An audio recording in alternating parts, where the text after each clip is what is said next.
Watcher, so we're back in the far bank swim. Point was taken. I should have got here earlier. I'm sure if I got here at first light I could probably have got it. But do you know what? I prefer this swim. This is a much better swim. My hat's on all wobbly at the moment. Hold on. There you go, that's better. So, I'm field testing a slightly different version. Crazy nut. There you go. Dumbbells. They're absolutely brilliant. I love them. Not too hard, nice and moist. Look at that. Absolutely beautiful. Mind you though, they would be nice and moist because last night I soaked them in some Crazy Nut Bakeside. Oh. So I filled this tub up, which is about 3/4 of a kilo, and I stomped it straight out in front of the swim up here, where I've been fishing most of the times I come here. About 50 yards, roundabout. The rods, as you can see, are orientated right out. This is because I want to keep the line as much off this margin as possible and away from this margin because all the debris. Plus you can see I've got the rods up as high as I can get them, and they're also quite tight. You can see those rods are actually bending. That's basically just to try and keep the line up in the water along this margin here. So I spombed out in a line from the drop off where it goes down, so almost at the bottom of the drop off, in a line out, and then took a few steps forward, did it again, and then a couple of steps back and did it again. So I've got a fairly wideish area of mini spoms. This is the little spom that I use. I tend to use this more than anything because I want to spread the bag around a little bit. I don't want it just in clumps. When it's in clumps you've got to be a lot more accurate, but when it's sort of spread, not only do you not have to be as accurate, but of course the carp are going to move around. On this lake, it's the reservoir. It's dug uniform. Everything is the same. There's going to be dips and bumps, and some bits are going to be full of silt and some bits are not. You know, and you get to learn that, but you can feel it down. So you know if you're in silt or whatever. I'm quite happy with how way everything's gone. I've just been really methodical in everything that I've done, really careful. Really happy with how all the bait's gone in. Really happy with these little blighters. They look like peanuts, don't they? Like I say, peanuts, one of the best baits anybody's ever used, and everybody knows that. But of course, if you use peanuts on their own, you can't get a deficiency. It's the same with tiger nuts. They just don't do them any good, really. They get some goodness out of the nuts, but not a lot. But with these, of course, you have a balanced base mix, and then what Nick's done is he's mixed in 4 different nuts and bits and bobs of other things that he knows works. Ground it all up, of course. When this goes through the roller, it crunches like crazy. One of the reasons why I think Nick wants to do them as dumbbells, because it just makes it a lot easier for them to roll. But to be honest with you, I prefer them like this. So these are the 14 mils. I don't think he does a 12 mil dumbbell. I did ask for them, but never got them. So I'm thinking he probably just wants to start off on the 14s and see how it goes. But they're absolutely beautiful, aren't they? They're lovely. Break one open. So it's a high fibre bait as well. You know, it's not full of protein. It won't fill them up quickly like a protein bait will. And it's a great bait for use in the later months because of the high fibre content. It's low oil as well, so hopefully we'll get a fish. We've got a bit of sunshine today, which is nice. I've brought the umbrella with me. We are forecast a bit of rain, but yeah, you never know really, do you, with this weather around here. It's local.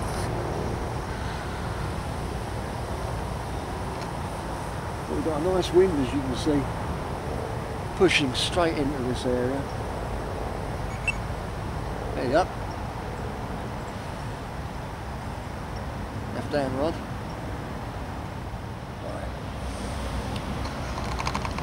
It's going to either be first coffee or I brought my indestructible thermos with me.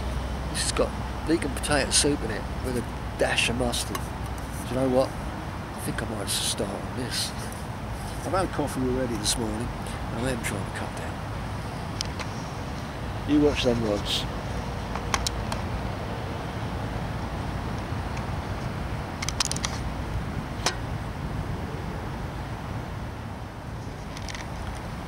This soup is awesome.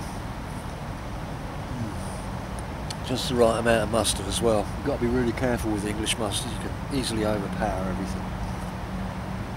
I feel really confident. I always tend to, actually. I've said it before, I don't go fishing if I don't feel like I'm going to catch a fish. Well, sometimes I do. In hope, you know. But yeah, really settled in quickly. Everything just, you know, absolutely perfect. I know exact distance to clip up to. It's all sorted. All I got to do is put the bait out, take my time, be careful about it, be sensible about it, you know. Put it in an area where I know the fish get, and they do. I made this soup a couple of days ago, left it in the fridge, covered it, just let it, you know, get to its best.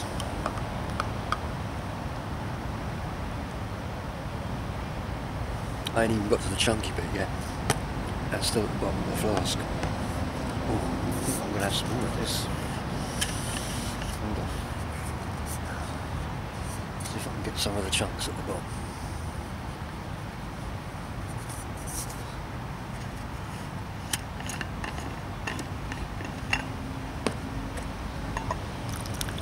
Ooh, yeah. I can't eat all of this because it's supposed to be for my meal later on. I'm eating it all now. I've got some more food with me just in case. I bought plenty of food.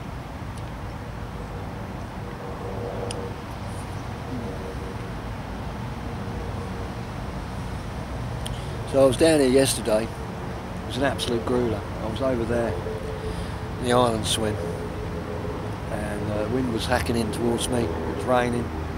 It was cold. I blanked. I thought I'd try the swim. To be honest with you, I really want to avoid the popular swims if I can. Well, they're all popular, but you know what I mean. Really just try and fish areas where other people are not putting baits. Is what I really want to do. But there's large areas of this lake where the fish don't go. So, you know, it narrows it down.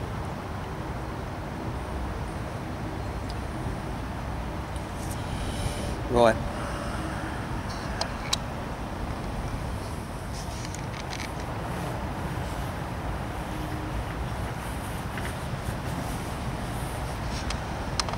Well, that wind is piling in nicely, isn't it? The fish follow the wind in here. They should all be in this bay by now. Oh, what's the time? 11:45, so I got here about 9 o'clock, strolled in. Still talked to the old matey there for 10 or 15 minutes. Took me 10 minutes to walk down here. Probably no more than 30 minutes to get all the bait out, get the rods sorted, get the distance clipped up and everything like that. Cast out, settle down. That fellow over there, he's still working away, putting his bivvy up and everything. Been fishing for like 2 hours. That's the trouble, you see, when you take all that kit, it's a lot. You're moving around all the time, and, you know. Whereas I've just sort of slipped into this swim and really concentrated on just fishing. No gear to worry about really, you know. So as you can see, I've got my jacket on because that wind, once the sun went in, and that wind started to pick up a bit more, definitely getting a little bit chillier, so rather than sit here and let my body temperature fall, I decided to put this jacket on and stay warm. Got the leggings on too. Good kit. Tracker multi-core. Not expensive, does the job. I think I've had this in my 3rd season now, possibly. Yeah, it must be. Pretty good, isn't it? So it might be a good time for me to start putting in as much bait as I can in this area here, just up there, and try and pull as many fish in as I can. So before I go, I'll be putting in all of this, and I put out about 3/4 of a kilo. I probably bought 2 kilos of this. In fact, I definitely bought a couple of kilos of these. Bought a couple of kilos of these with me. When I go, all those will go in. Plus I've got another half kilo, 18 mils. They'll go in as well before I go. Worth a try, isn't it? You know, you get bait going into the swim regularly, and enough of it, it will pull them in. So it's Tuesday today. I don't know how many more days fishing I can get down here, Wednesday, Thursday, Friday, how much time, but I'm hoping to get Wednesday, Thursday in.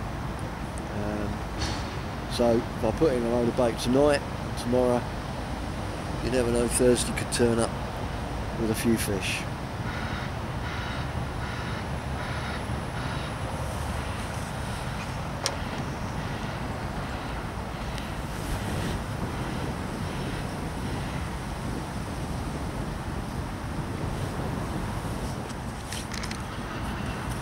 Blob time. Hold on. Get you straight. There you go. Well, I'm not sure, but this fish does look a bit to me like an older one, because it's got a parrot mouth on it. I don't really think they've been in this lake long enough to get something like that.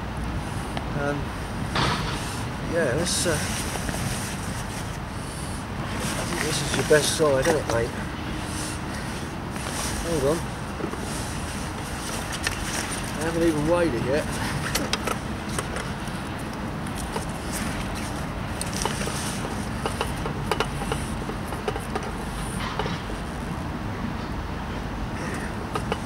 £17. I tell you what, when it took off, it felt a lot bigger. They always do though in this deep water, don't they?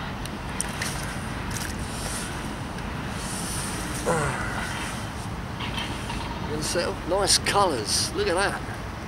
That is a lovely coloured fish, isn't it? Shame about the parrot mouth. There you go. People really need to take a little bit more care in taking hooks out, I think. Just take your time, you know, don't rush it. So there you go, first fish. Let's get some more bait out, get that rod out. That was the right hand rod. It belted round so hard, when I picked the rod up, it picked the bloody left hand rod up. That's why I've got my rods staggered.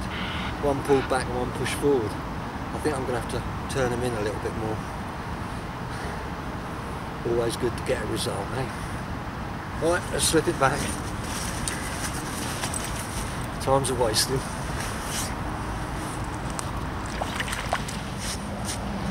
Always pleased to get a bite.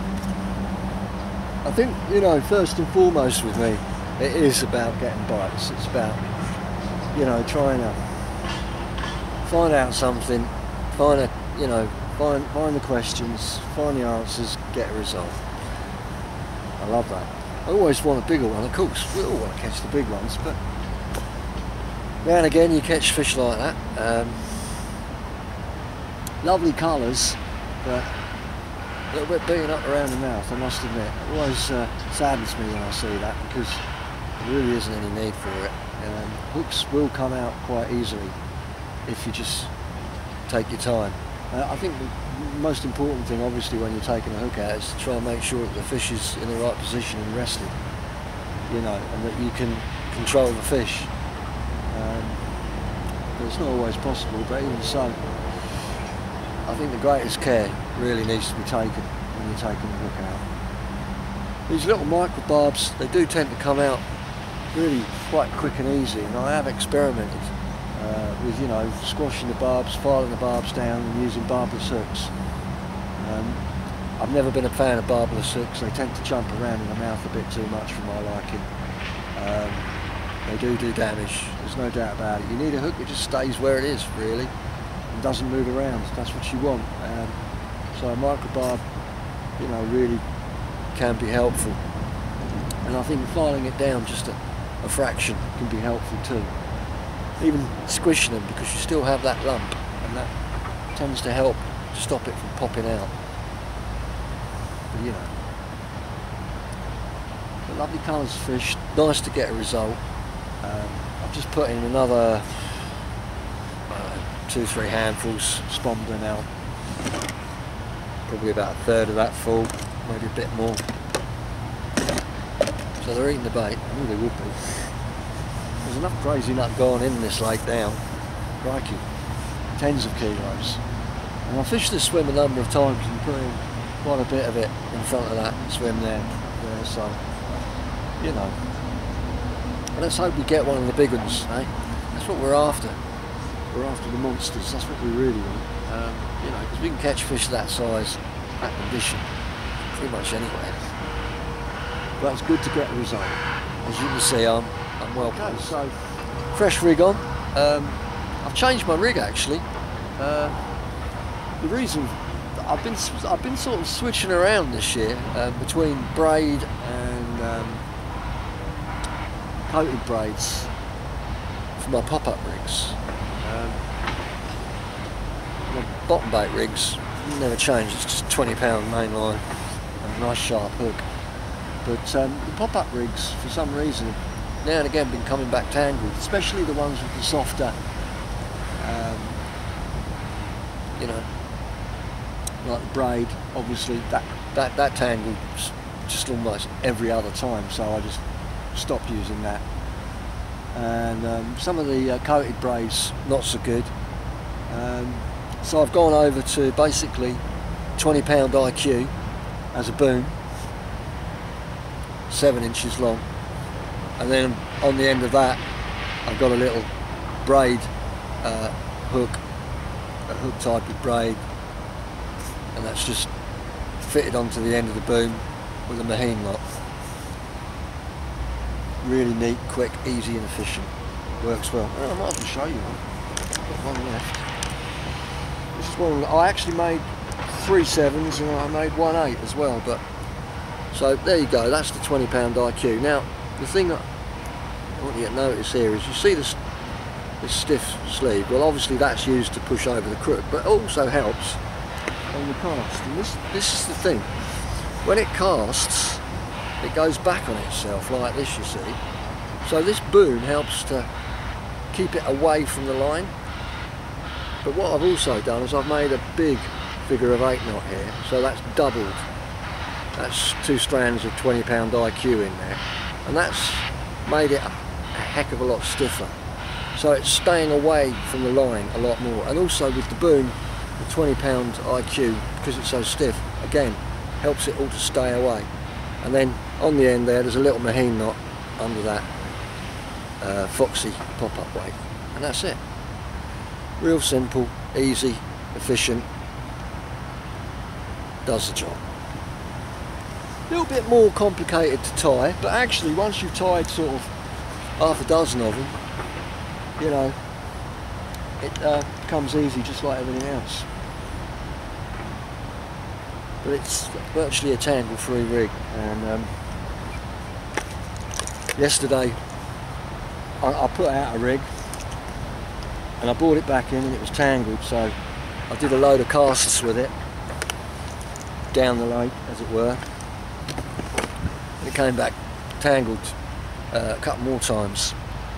So I carefully put it out again, left it out there for about 4 or 5 hours, brought it back in, wasn't tangled, okay, fine, and neither was the other one, but the fact was that it was tangling every now and again, and the trouble with that is you're sitting there and you're thinking, is my rig tangled? You know, which is like the worst. So last night I decided to stop messing around, just go back to one of my favourite rigs, which is this Combi. It's, like I say, virtually tangle free, works beautifully with my flat leg running rig system, so happy days. You never know, we might get another run, we've got time. Let's hope we get a bigger, eh? I think it's time for a coffee.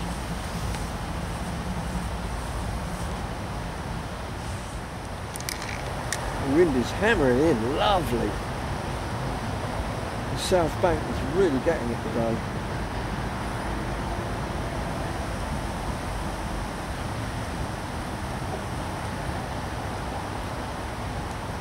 really think we're on for another run here. I really do.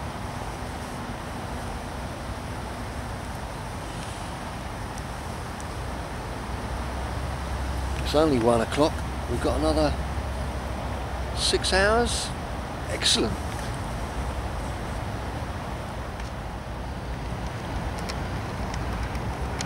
Well, it's 3 o'clock. It's 2 hours ago when I had that run. So I'm kind of expecting one anytime soon. It's sort of, you know, 3 o'clock, half 3, 4 o'clock till 6, 6:30, 7. That's the period. So we've started doing a bit of work over there. They tend to do it in the afternoons at the back of the year rather than the mornings. Do you know, I think I might get here early tomorrow morning. I've got a shift late, a real late shift tomorrow, so I'll be home real late, and that's going to be tiring. But I could spend the entire day up here tomorrow and do the morning. You know, you never know, that might just get me an extra fish.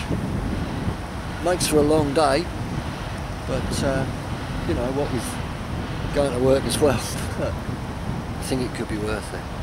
I think now's the time to put in that final bit of effort, you know, because there's a few lumps in here I really want to get, and time's running out. As always. I'll tell you something, this last year has just flown by. It really has. It's flown by.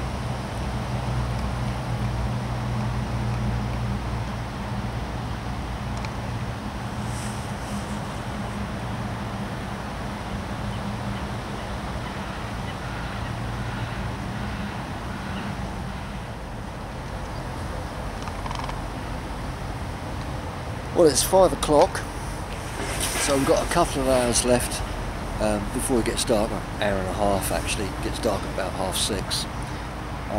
But I'm pretty determined to stay until 8, half 8, 9 o'clock. Because I just want to see if they come on the feed after dark. I've done it a number of times and I haven't caught anything. The last 3 fish now have all been around lunchtime, 1, 2 o'clock in the afternoon, aren't they? So, you know, so I'm going to put a load of bait in tonight, and I'm sure there'll be enough bait to fish over in the morning. You know, they could move in on it, of course, and clear it all away, but I don't think that'll happen. I'm going to put in about 2.5, 3 keys tonight, so there'll be plenty of bait. I'm going to spread it around as well.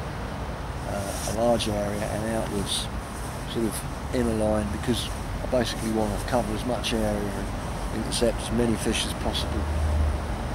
When you put your bait in just a small area, all the fish that are passing through are a lot of them are going to miss it. Literally, you want the carp going over your bait. It's the best way to pull them in. I learnt that a long while ago. But Hutch's first book, I think, describes baiting patterns in some detail and the reasons for it. So if you can get hold of a copy of that and read it, it's well worth the read. So I haven't seen too many fish top. I've seen another fish top against the first island there, and saw another one top about 100 yards away, right in the middle there.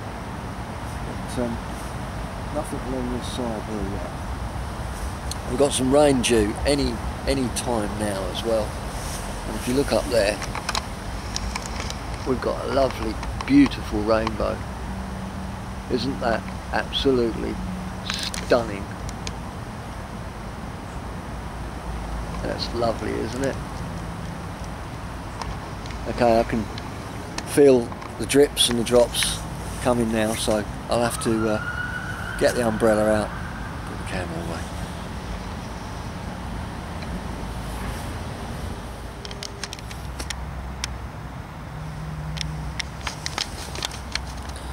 So it's 6 o'clock, we've got about half an hour before it starts to get dark. I've decided to go just after dark because I have got a full evening. There's no doubt about that. I want to get home first and get washed up, freshened up, grab a bite to eat before I go to work. But still want to come down first thing in the morning, and I'm still going to get the big spom out and put all that bait out in that area before I go. Shouldn't take too long. I think it's going to be worth the effort. I hope so anyway. You don't know what you don't know, so you've got to find out, haven't you? But I think we'll spend the next couple of sessions in this swim. We'll keep on putting the bait in, and we'll see if we can't get one of these lumps out. But you know, a few times, haven't I caught one fish, just one fish, and it's, you know, you catch one, they all know, bugger off. So we need to draw as many fish in as we possibly can, and see if we can't get, you know, a few out. That would be nice. The wind's freshening up.